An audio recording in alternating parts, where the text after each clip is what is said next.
Em nome do Pai, do Filho e do Espírito Santo. Amém. Louvado seja nosso Senhor Jesus Cristo. Podem sentar.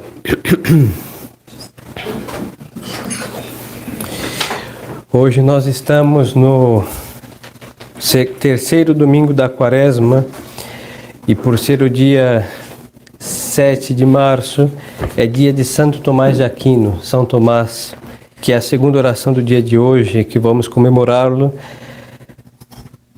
E aproveitando o tempo da Quaresma, que é oportuno para fazer penitência, vamos aí, com a graça de Deus, considerar um pouquinho mais sobre esta prática do jejum de modo específico. E para isso o padre vai se valer das palavras de São Luís de Montfort, Grignion de Montfort, que Deus realmente aumente a glória desse santo, porque o que ele escreveu, ele viveu. Por isso as suas palavras têm um poder muito específico. Não só que não é pouca coisa, mas da devoção à Nossa Senhora, mas ele foi muito amante da cruz de Cristo. E por isso, para nós pareceria radical, mas não, diante de Deus ele foi nada mais que coerente.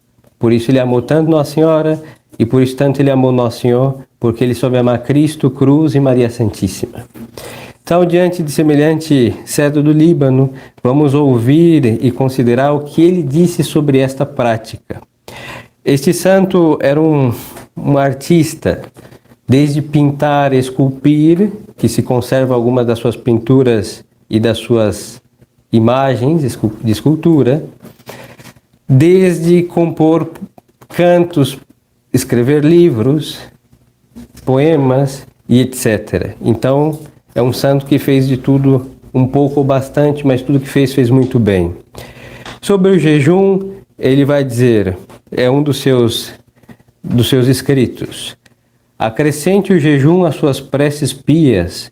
Um anjo disse a Tobias: e doce e bom me parece o conselho que lhe oferece.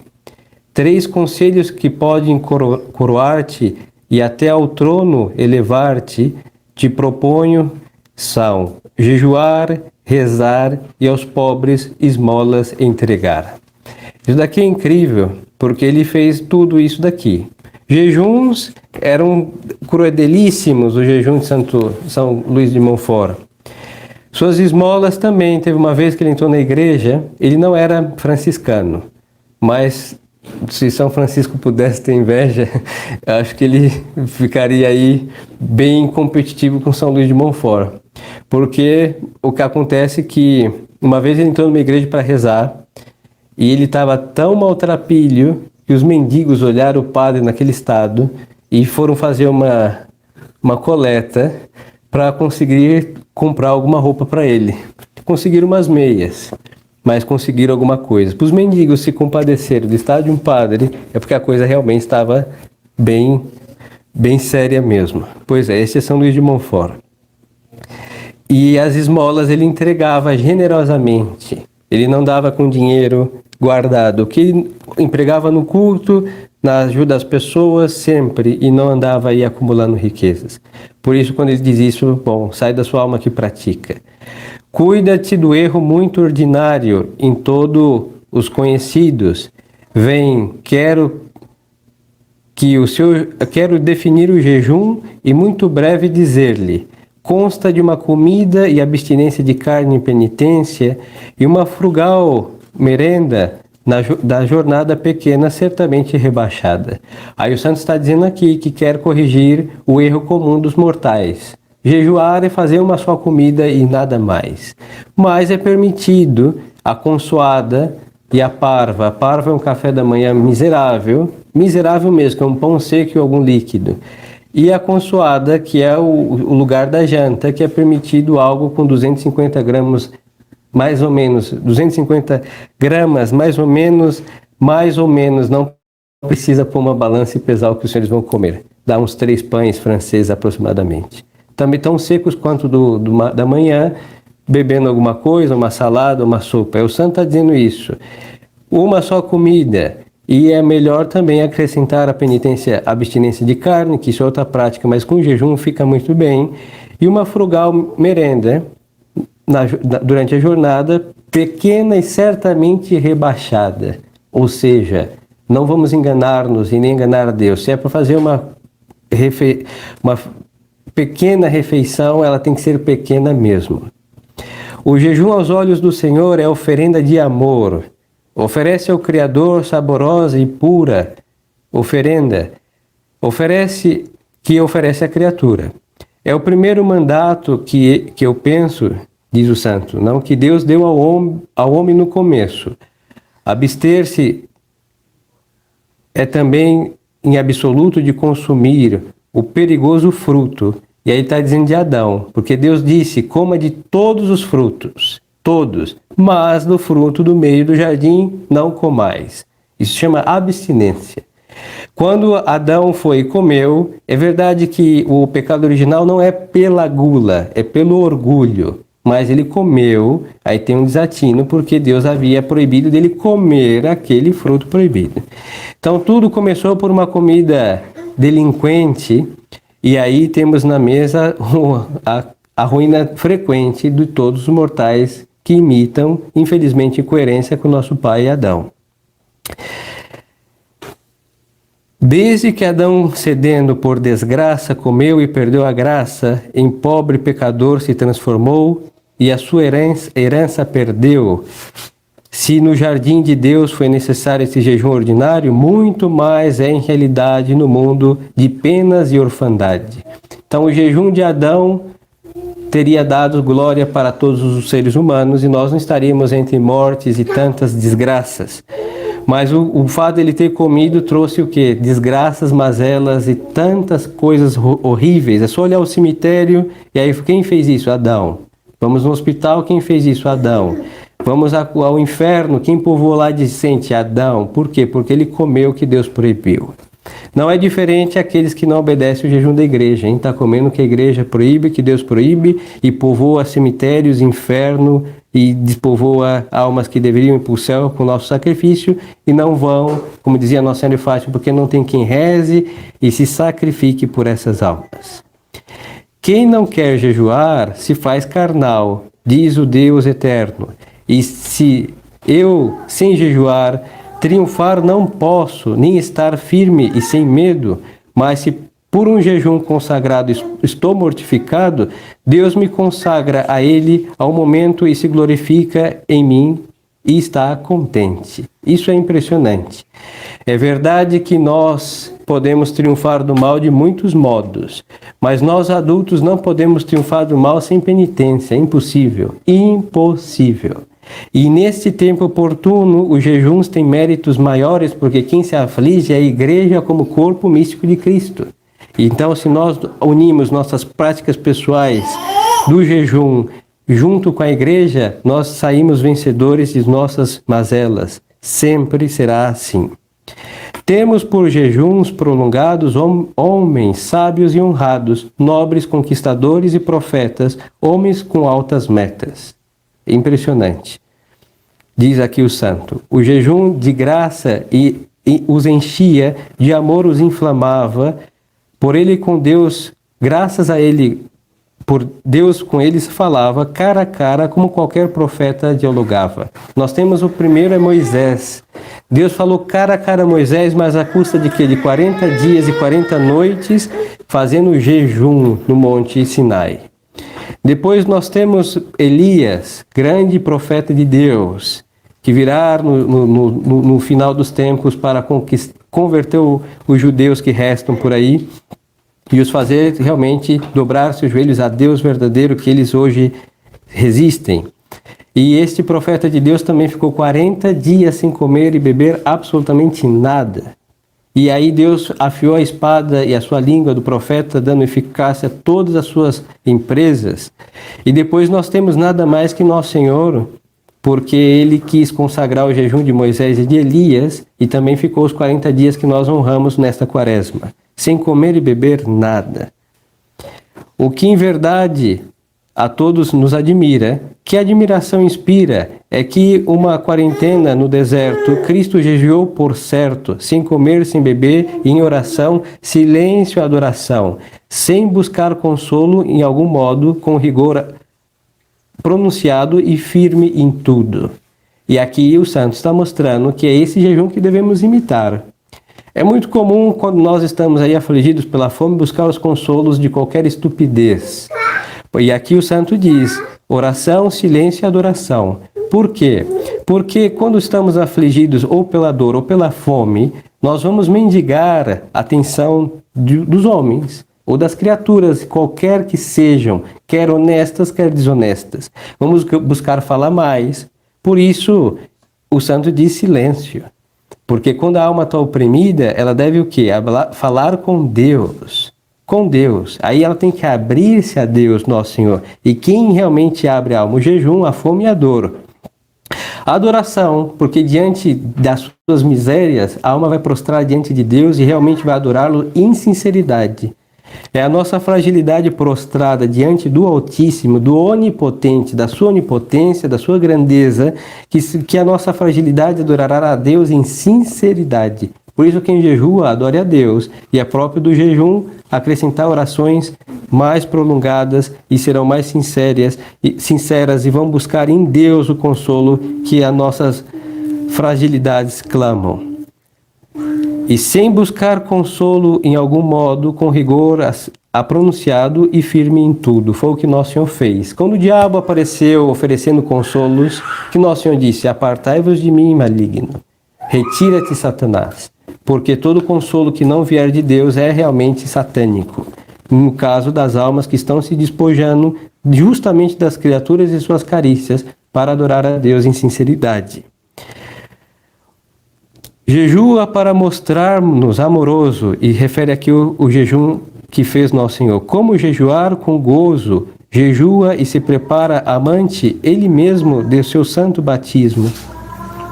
Era necessário, no estado de inocência, Deus quis então mostrar o jejum de Adão, porque estava inocente, para perseverar a inocência. Ele teve que jejuar, e Nosso Senhor quis jejuar para os homens pecadores, mostrando que os pecadores também têm que jejuar para sair do seu pecado. Então, inocentes para conservar-se inocência e criminosos para recuperar a graça, jejum será sempre o meio eficazíssimo. Há uma alma tão carnal sem jejuar, não é possível se salvar. Não é possível se salvar, diz o santo, hein? Não são os rigores do padre que vos fala. Do santo, que foi canonizado pela igreja de sempre, seus escritos passaram pelo Santo Ofício, todos, e nenhum deles foi censurado, por isso estamos usando aqui com total liberdade dos filhos de Deus. Repito, uma alma tão carnal sem jejuar não é possível se salvar. Não é possível, diz o santo. Nem poderá submeter a horrível fera da tua carne rebelde. Um corpo que não jejua, morto em vida está, e dá ao crime lugar a um cruel tirano e arrebatado que nos leva ao abismo despiadado. Ou seja, uma alma entregue a seus desatinos no comer, ela se entrega realmente ao pecado, ao inferno. Adão, se tivesse guardado sua inocência com jejum na consciência, mas lhe levou a gula a corromper-se e alternado se perdeu, digno de penitência fruto algum, não acharás sem o jejum, nem obrarás nada, caro irmão, que nos céus se encha com recompensa teus santos desejos. Então a alma que realmente imitar Adão nos seus desatinos do comer, ela encontra condenação. Mas a alma que realmente buscar do jejum que Deus havia pedido para que Adão conseguisse a inocência, o pecador que imitar jejuando encontrará a inocência que Adão perdeu. E assim o jejum é grande esperança de salvação. Disse Jesus que o jejum e oração conseguem a salvação, vencendo e afastando a Lúcifer e todo o seu poder, porém sem o jejum, quebrantado serás o mais esforçado, porque, afinal de contas, sois vencidos por desgraça deste terrível que caiu. Então é verdade que o demônio caiu por orgulho, como Adão caiu por orgulho. O demônio não come, mas ele busca laços para os homens, que nos conhecem como pela mesa. nós sabemos, que comer é católico. Foi a igreja que aperfeiçoou a mesa. Qualquer culinária mais requisitada, se vamos buscar a origem, foi de ou um lugar muito católico ou de um convento que naquela época era muito católico. Mas por que conseguiram arrumar ao extremo entre temperos e adereços alimentares? Porque eles passaram fome.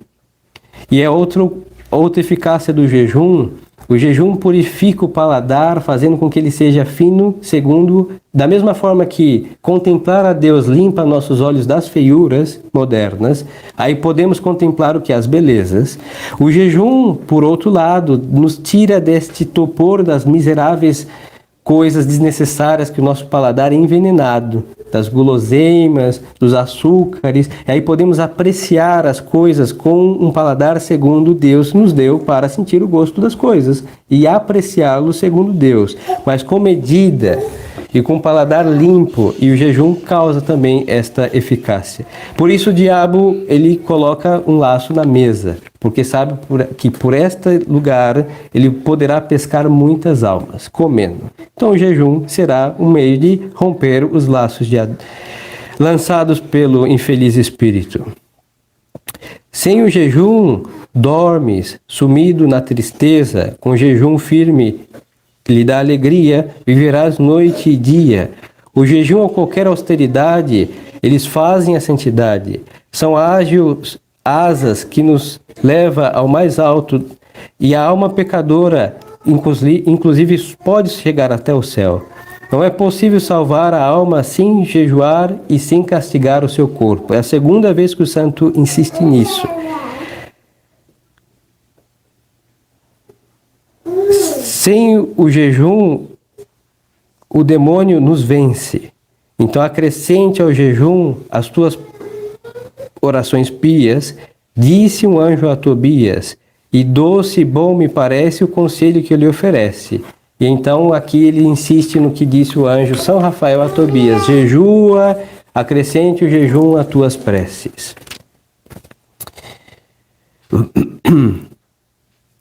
E aí ele vai dizer alguns outros efeitos do jejum. A carne, a razão ofusca, engana como uma nuvem estranha. O jejum, ao contrário, é doce brisa que a mente dá agudeza, tira da alma a treva escura e tira toda a sujeira, todo o lixo, e lhe permite degustar a verdade mais escura com toda a claridade. E aqui nós temos um exemplo no santo que nós celebramos hoje. Santo Tomás de Aquino, os tomistas normalmente reduziram Santo Tomás de Aquino a um cérebro imenso, uma cabeça gigante de fato. É uma cabeça imensa que pensou tudo com uma perfeição única. É um santo incrível, mas ele é um santo. Mais do que filósofo, ele é santo. Um papa dizia a respeito de Santo Tomás que ele é o mais santo entre os filósofos, os sábios, né? E o mais sábio entre os santos.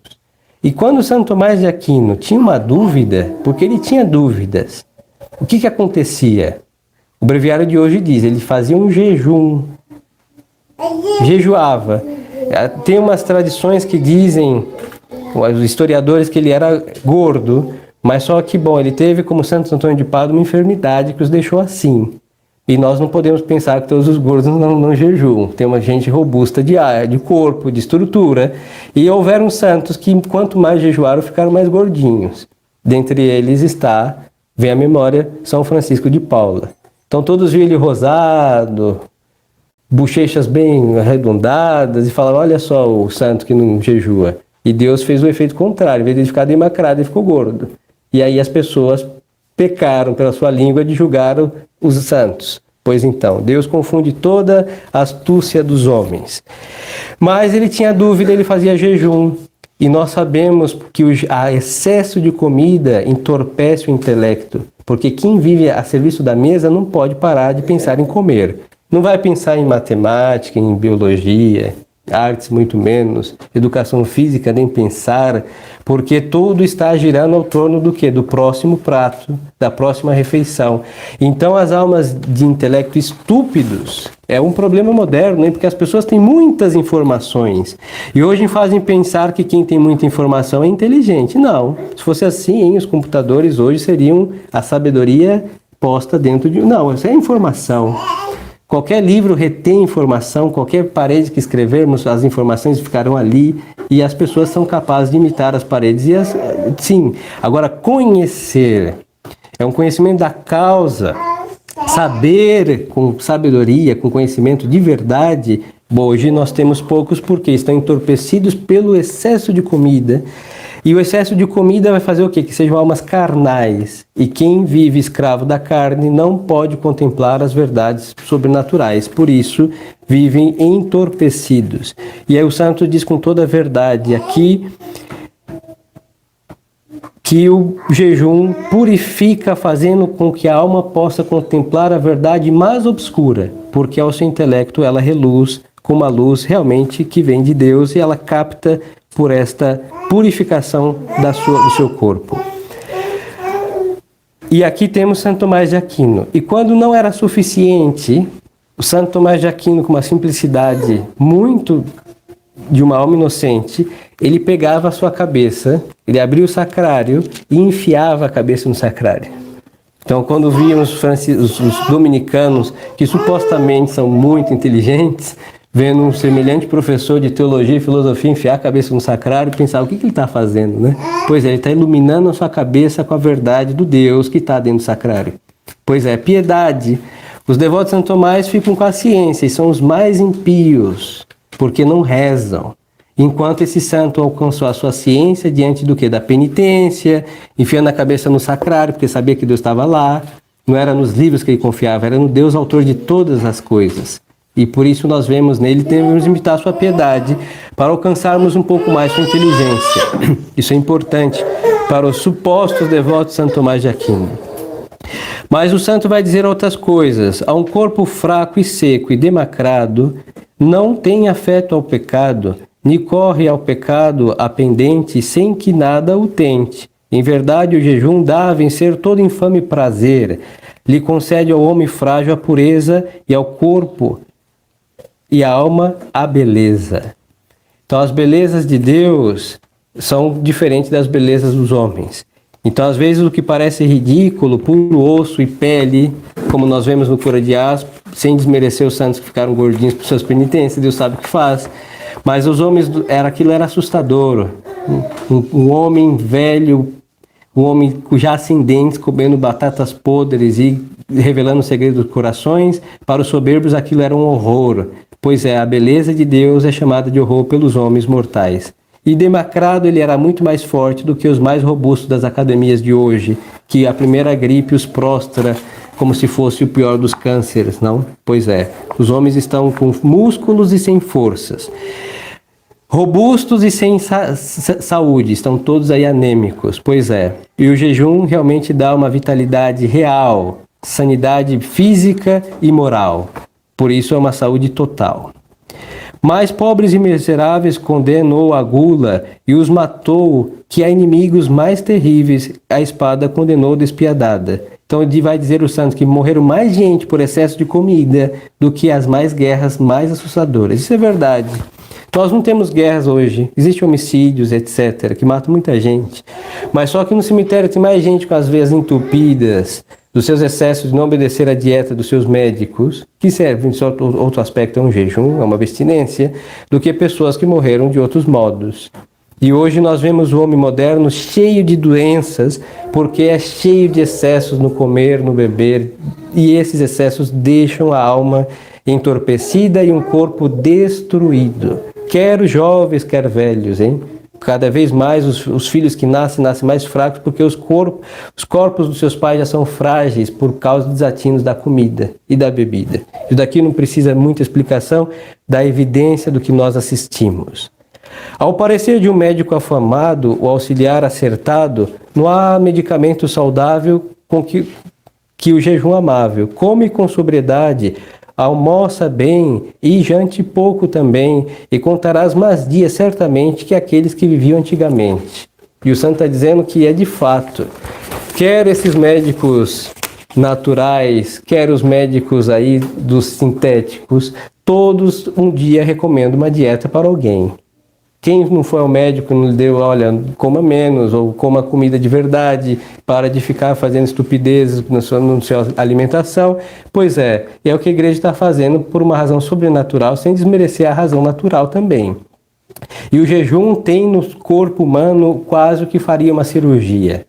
Realmente tira um monte de toxinas ao consumir a água mais um pouquinho e vai limpar o corpo, inclusive, de tantos excessos, de tantas coisas horríveis que estão nos alimentos que nós consumimos, todos praticamente envenenados. Então o jejum é bem-vindo de todos os aspectos, quer o sobrenatural, quer o natural.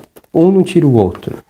Os que a Cristo seguir se dedicam seus corpos e o mortificam, alma e corpo na cruz, martirizando, sempre sacrificando. Os condenados avançam a consciência de sua concupiscência, um se arrebenta comendo e o outro vai embriagado por seu gosto e a sua barriga inchada, cheia. E é verdade. Nós vemos que todos aqueles que não sabem beber estão aí caídos no dia de hoje, em pleno domingo, nas ruas. Aí, quantos estão aí perdidos porque se dedicaram sua sexta, sábado e domingo a beber como realmente almas sedentas de um deserto? E é o álcool. Quantas desgraças causam, desatinos. E as comidas também, porque ninguém só come, bebe. Quem bebe, come, come, bebe. E aí um desatino no comer leva ao beber. Não é necessário, mas normalmente é assim. Agora os santos chegaram com seus corpos martirizados ou pelo martírio mesmo, ou pelo martírio que eles causaram prudentemente, cada um com a sua generosidade.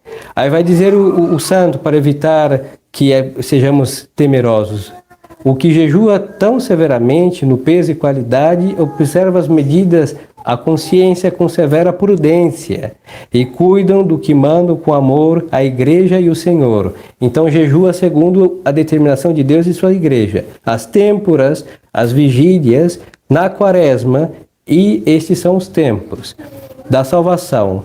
Então, tempo favorável são esses tempos de jejum eclesiástico, sem impedir os demais. Jejua sem alarde ou vanidade. Aqui ele está olhando agora para que o jejum não se transforme em veneno. Sem alarde, sem ficar postando o seu pão seco e a sua água turva lá, que colocam nos status dos seus WhatsApp, com um pouquinho de cinza, para parecer que estão comendo cinza, mas não era quarta-feira de cinzas. A vaidade chegou a tal ponto chegou a vaidade, que muitos às vezes inclusive tiraram fotos das suas testas com cinzas. Se ouvi muitos tradicionalistas e colocaram os seus status. E o que fazem tirando, quando a cinza está na testa, vai provar que o seu sacerdote nem sabe que a cinza se põe na cabeça. Então está provando que o seu sacerdote não leu o manual de liturgia, que ensina a colocar a cinza na testa, aqui, na cabeça, e não na testa, porque não é um grafite. Não é para pinchar as testas com uma cruz de cinza. A cinza não foi feita para pinchar, foi feita para repousar sobre as cabeças. E graças ao corona, os modernistas, com medo de tocar as pessoas, colocaram na cabeça. Aí o corona virou mestre de liturgia para os modernistas e virou prova de ignorância litúrgica para os tradicionalistas. Bom, coisas deste mundo, de louco. Sem vaidade, sem alarde, ou seja, não postam seus pães secos e mofados, que vão ser os seus alimentos durante os 40 dias, lá naquele status maligno. Jejua com sincera humildade. Ninguém pode se orgulhar daquilo que nos humilha, muito menos quando é a mão de Deus que nos flagela. Temos que nos prostrar diante dele, como lhes dizia. Como se não buscaras a complacência na humilde aparência. Não jejuar e se afligir e ficar aí mendigando a atenção de homens, quando é a atenção de Deus que nós clamamos com nossa aflição. Lava a tua cara, muda de atitude, oculta a tua virtude. Sempre que jejuas, faz por amor e para agradar ao Senhor. Essa é a oferenda ao seu Senhor, diz o santo. Jejua e assim detesta o orgulho, porque o Senhor protesta que uma vez que o jejum está viciado, já está condenado. Então, quem jejua para se aparecer já recebeu sua recompensa se amostrando, como nosso Senhor disse no Evangelho. E aí esse jejum está abominável aos olhos de Deus. E mesmo que julguem digno e excelente aos olhos dos crentes, dos que creem, é tão solo produto da criatura e com tal autêntico lixo aos olhos de Deus. Para jejuar com grande seguridade e encontrar a santidade, jejua submetido à obediência e com toda a prudência. E aqui o santo vai dizer a importância de pedir a um sacerdote a direção para que meça o nosso jejum, para que meça a nossa disciplina, silícios, etc. Não é cada um senhor de si, ninguém é médico de si mesmo, então tem que submeter ao parecer de alguém que possa lhes ajudar. Os senhores vão perguntar como vamos jejuar para um bispo da conferência da CNBB. Se ele está num churrasco, no dia sexta-feira da quaresma, eles não serão critério de jejum. Isso lhes garanto. E nem para alguém que abomina essa prática. Mas desde que professe a fé católica íntegra, alguém poderá lhes ajudar sempre. Mas não somos senhores de nós mesmos. Isso não é católico. Não é mesmo. Tudo nós recebemos de alguém, inclusive a prática da penitência. Para jejuar com grande seguridade e encontrar a santidade, jejua submetido à obediência e com toda a prudência. Para aceitar de um irmão parecer é muito merecer. Vale mais que jejuar a saciedade, porém fazendo a sua própria vontade. Então, fazendo a própria vontade, perdemos muitos méritos do jejum.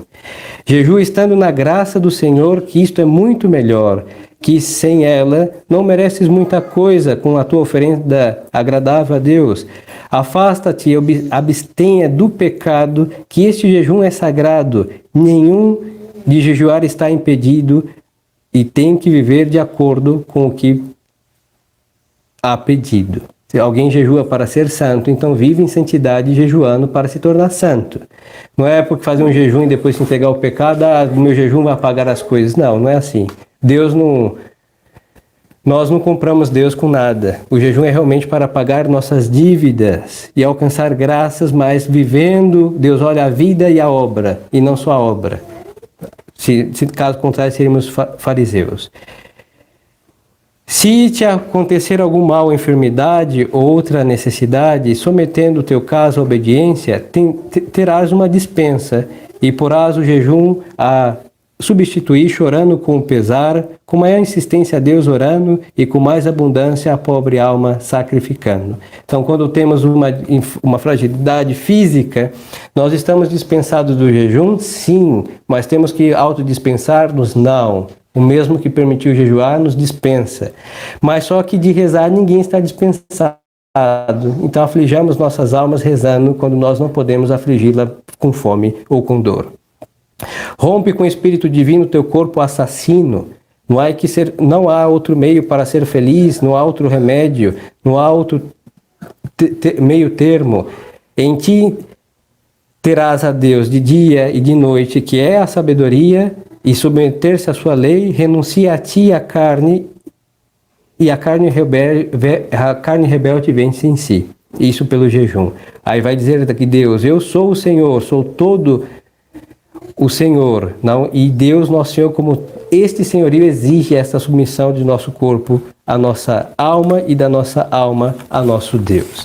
Então aqui, queridas almas, com essas palavras do santo de São Luís de Montfort, nós temos aqui as razões e as explicações dadas em versos desse glorioso santo para fazer um jejum agradável a Deus. Somente a Deus.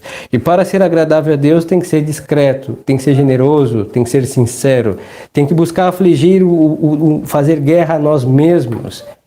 E aí romper todos os grilhões, cadeias, prisões que estamos, porque nossa alma normalmente está no calabouço de Satanás, sendo judiada e prazerosa das judiações que o diabo faz, hein? É o masoquismo espiritual que a nossa alma se encontra. E nós devemos acabar com isso. E quem acaba com isso? Jejum. De modo especial o jejum. Mas todas as obras de penitência acabam. Mostra quem é o diabo. Um horror. Junte todas as desgraças num ser e encontrará Satanás. É o inimigo mais horrível que nós estamos tratando como amigo. E quem é Deus? Junte todas as bondades possíveis e ainda não chegaremos até Deus, porque Deus é muito mais do que podemos conceber, e nós estamos tratando este ser tão benigno como o quê? Como inimigo. E veremos esse desatino, essa estupidez, e podemos limpar o nosso juízo com jejum, com penitência, e aí aproximar-nos de Deus com tudo o que isso quer dizer, e renunciar a Satanás com tudo o que isso supõe. Então, que Deus Nosso Senhor nos ajude, e para isso, jejum acompanhado de oração, e a oração mariana, rosário, é tempo de rosário. Rosário é dos 365 dias do ano, um católico digno desse nome se esforça para isso.